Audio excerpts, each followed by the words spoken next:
The last pages are for you, Sam. 반지의 제왕 시리즈가 막을 내릴 때만 해도 모두가 몰랐을 겁니다. 그로부터 20년이 훌쩍 지난 지금까지도 이 작품을 뛰어넘을 만한 판타지 영화가 없을 것이란 걸 말이죠.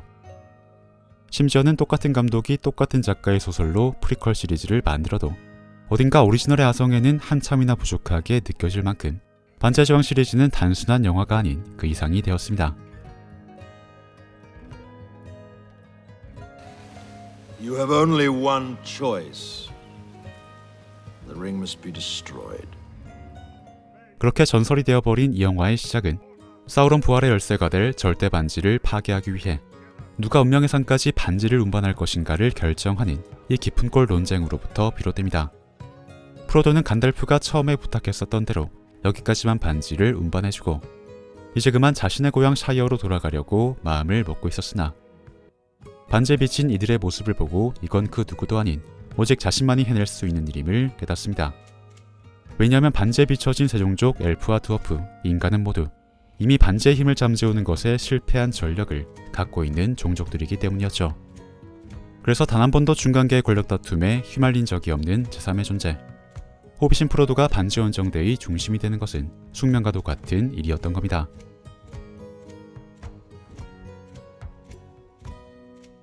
I can't manage the ring, Sam. It's such a weight to carry. 하지만 운명의 산에 가까워질수록 반지의 유혹은 강력해지고 그에 비례하여 프로도가 짊어진 무게도 늘어납니다. 그런데 여기서 말하는 무게란 비유적인 표현이 아니라 말 그대로 진짜 무게가 늘어나기라도 하는 것인지 이렇게 프로도의 목 주변에는 반지를 매단 목걸이에 살이 짓눌리고 피가 나서 멍이 든 자국들이 가득 생겨난 모습이 보입니다. 이건 아마도 사우론 타워의 반지가 가까이 다가갈수록 반지에 가해지는 힘도 더 강해진다는 설정이 원작에 있었기 때문이 아닐까 싶습니다. I hear it's going to be a party of special magnificence. 간달프는 설정상 인간이 아닌 불멸의 종족 마이아이기 때문에 흡연으로 인한 건강 악화를 걱정할 필요가 없습니다. 그래서 그는 이렇게 담배를 물고 있는 모습을 자주 보여주는데 사실 그는 언제 어디서라도 곧바로 담배를 피울 수 있도록 자신의 지팡이에 이렇게 담배 파이프를 꽂아놓기도 했습니다. 그리고 원래는 인간이었다가 반지의 유혹에 사로잡혀 악령이 된 나주굴들은 검은 말을 타고 다니는데 자세히 보면 이 말들의 가슴팍에는 사우론의 눈 모양과 똑같은 이상한 장비가 장착되어 있습니다.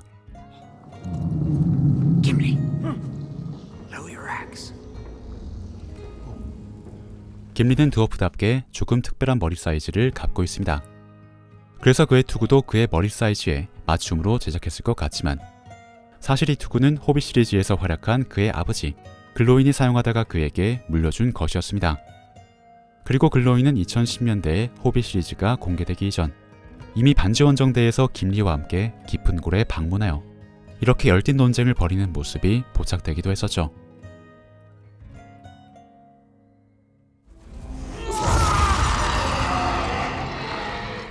그 옛날 사우론의 손가락에서 반지를 빼앗아 그를 무찔렀었던 곤도르의 왕 이실두르의 직계 후손은 이제 아라곤만이 남아있습니다.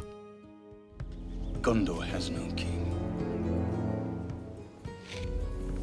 Gondor needs no king.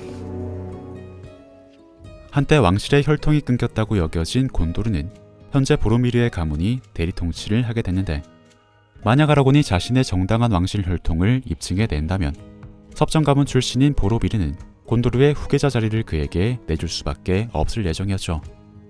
그래서 두 사람은 첫 만남부터 미묘한 신경전을 벌인다. 그리고 보로미르는 절대 반지를 파괴할 것이 아니라 반지의 힘을 역으로 이용해서 사우론의 거대한 군대에 맞서는 것이 효과적일 것이라는 생각을 갖고 있었죠. Why not use this ring? Give Gondor the weapon of the enemy. Let us use it against him. 보로미르는 그 생각에 사로잡혀서 반지의 유혹에 빠졌다가 프로도를 위협했던 것을 후회하며 끝까지 호빗들을 지키다가 안타까운 최후를 맞이합니다. My king. 그리고 눈을 감기 직전엔 아라곤을 나의 왕이라고 부르며 섭정 가문이라는 자신의 열등감을 완전히 내려놓는 모습을 보여주죠. 이 아라곤은 보로미르가 지켜온 곤도르 왕국을 이제 자신이 지키겠다는 맹세를 하며 보로미르의 팔 보호대를 자신의 두 팔에 장착합니다. 그리고 실제로 곤도르 왕국을 자신의 두 팔로 구해낼 때까지 보로미르의 팔 보호대와 그 여정을 함께 해나가고 있죠. 보로미르와 관련해서 돌이켜볼 만한 또 다른 디테일은 바로 보로미르의 죽음 장면에 있습니다.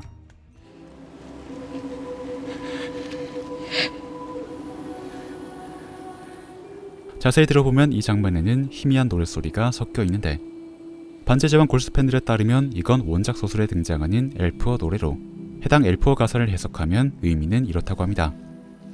나는 검의 날카로움이나 화살의 신속함, 전사의 명예를 사랑하는 것이 아니다. 단지 그들이 지켜내는 것을 사랑할 뿐.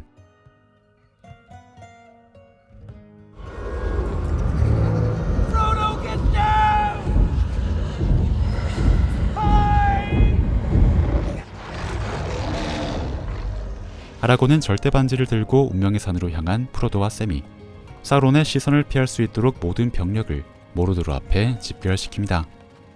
검은 문이 열리고 엄청난 규모의 오크 병력이 쏟아져 나오자 I see in your eyes the same fear that would take the heart of me. 겁을 먹은 병사들에게 아라곤은 비장한 연설을 하는데 여기를 자세히 보시면 아라곤의 검은 전투를 하기 전부터 이미 검은색으로 더럽혀져 있습니다. My master Sauron the Great bids thee welcome. 사실 이건 사우론의 명령을 받고 협상을 하러 나왔던 사우론의 입을 아라곤이 검으로 베어버리면서 그의 피가 묻었기 때문이었습니다. 그런데 개봉 당시에는 사우론의 입과 되어야 하는 2분가량의 이 장면이 삭제가 되었기 때문에 기존 개봉 버전에서는 아라곤의 검이 더럽혀진 이유를 전혀 알 수가 없었죠. 그래서 당시의 개봉 버전을 지금에 와서 다시 보시면 세상 편집의 호흡이 조금 어색하다는 걸 느끼실 수가 있을 겁니다. Let the Lord of the Black Land come forth. Let justice be done upon him. 분량 때문에 사우론의 입 대화 장면을 삭제하다 보니 개봉판에서는 아라곤 일행들이 검은 문 앞으로 기세 좋게 전진했다가 문이 열리자마자 겁에 질려서 갑자기 후퇴하는 이런 이상한 흐름이 만들어졌었기 때문입니다.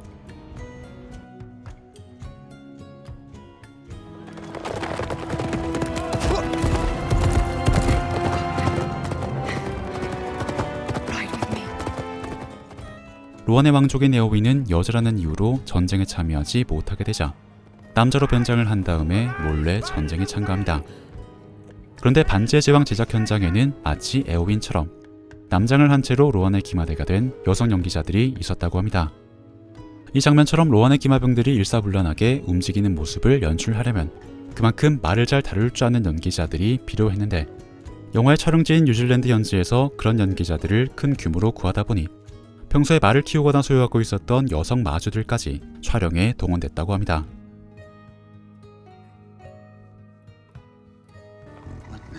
His name is Brago. He was my cousin's horse. 아라곤 역할을 맡은 비고 모텐스는 원래부터 말을 좋아했었다고 합니다.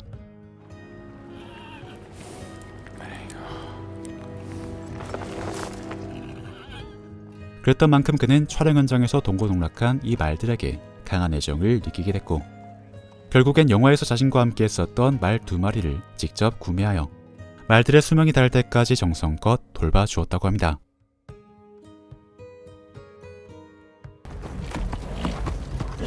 Form ranks, you maggots! Form ranks! Fight in front! 펠렌노르 평원에서 로안의 6,000기마 부대를 맞이하는 오크의 지휘관 고스보그는 오크들 중에서도 특히나 눈에 띄는 독보적인 외모를 자랑합니다. 그런데 사실 이 오크 지휘관의 외모는 성범죄와 각종 갑질로 유명해진 전 영화 제작자 하비 와인스타인을 모델로 하여 디자인되었다고 합니다. 와인스타인은 반지의 제왕 기획 당시 시리즈를 3부작으로 만들기를 원했던 피터 잭슨 감독에게 4시간짜리 영화 한 편이나 최소 2부작으로 제작 규모를 축소할 것을 강요했다고 합니다. 하지만 피터 잭슨에게 그건 절대로 받아들일 수 없는 요구였고 결국 와인스타인의 미라맥스를 떠나 뉴라인 시네마와 함께하며 반지의 제왕은 원래 계획대로 3부작으로 만들어졌죠. 그래서 피터 잭슨은 일생일대의 기획을 망칠 뻔했던 복수를 하기 위해 와인스타인을 가장 돋보이는 오크로 만들었던 것입니다.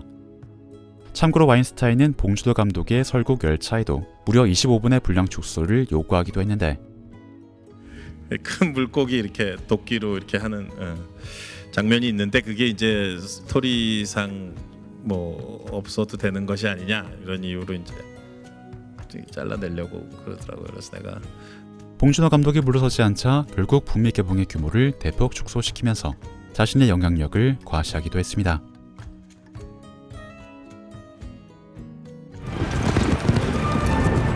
Riders of Rohan! What news from the mob?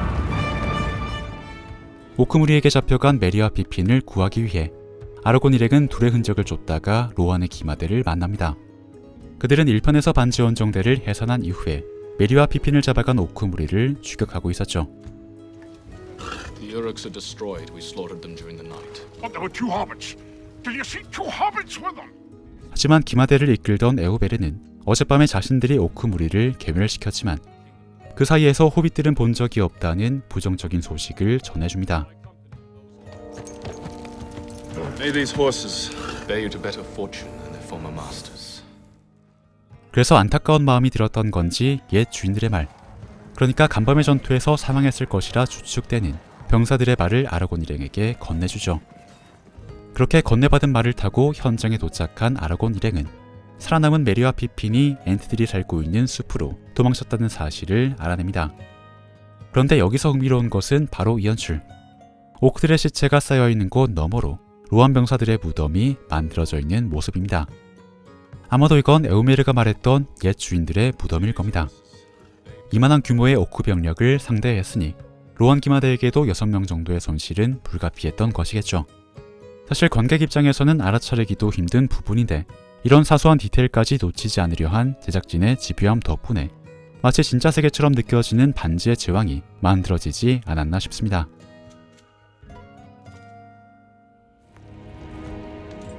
It's one of their wee belts.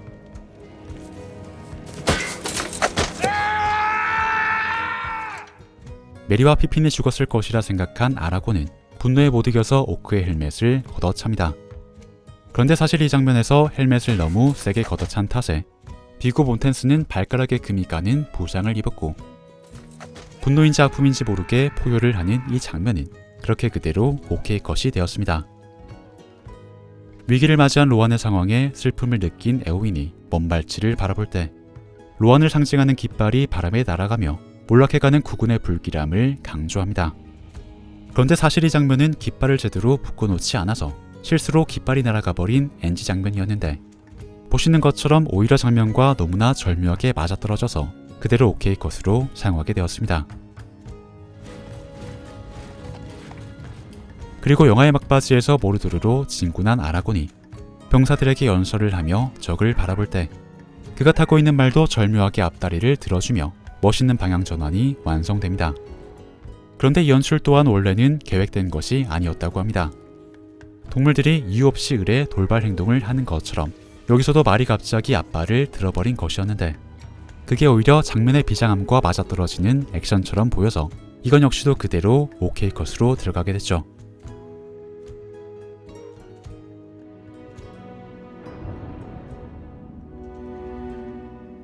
불에 빠진 샘의 손목을 잡아서 구해주는 프로도의 손. 두 사람의 우정을 보여주는 이 구도는 시리즈의 막바지에서 반전되어 거꾸로 샘이 프로도의 손목을 잡아주는 상황으로 바뀝니다. 함께였기 때문에 이 험난한 여정을 마칠 수가 있었던 두 사람. 그러니 반복되는 이 장면이야말로 두 사람의 여정을 가장 압축적으로 보여주는 연출이 아닐까 싶습니다.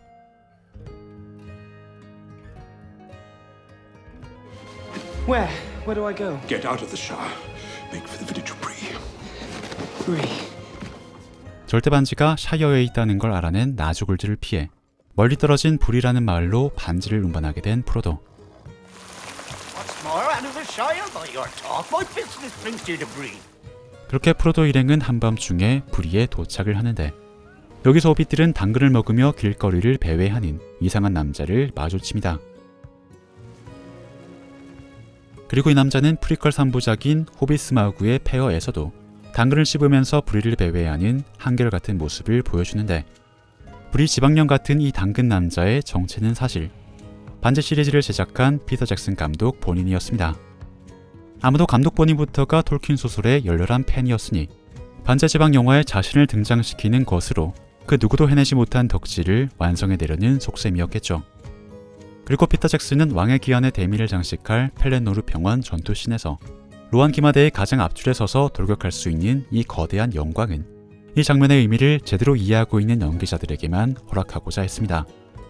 그래서 원작 소설의 펠렌노르 평원 장면을 낭독할 정도가 되어야 한다는 엄격한 기준을 내세웠는데 그 기준을 통과한 사람들만 뽑으려다 보니 피터 잭슨은 어쩔 수 없이 본인이 로한 기마대의 젖줄에 서게 되었습니다. 어쩌면 처음부터 이런 상황이 될 것임을 알고 계획한 피터 잭슨 감독의 큰 그림이었을지도 모르겠지만 말이죠.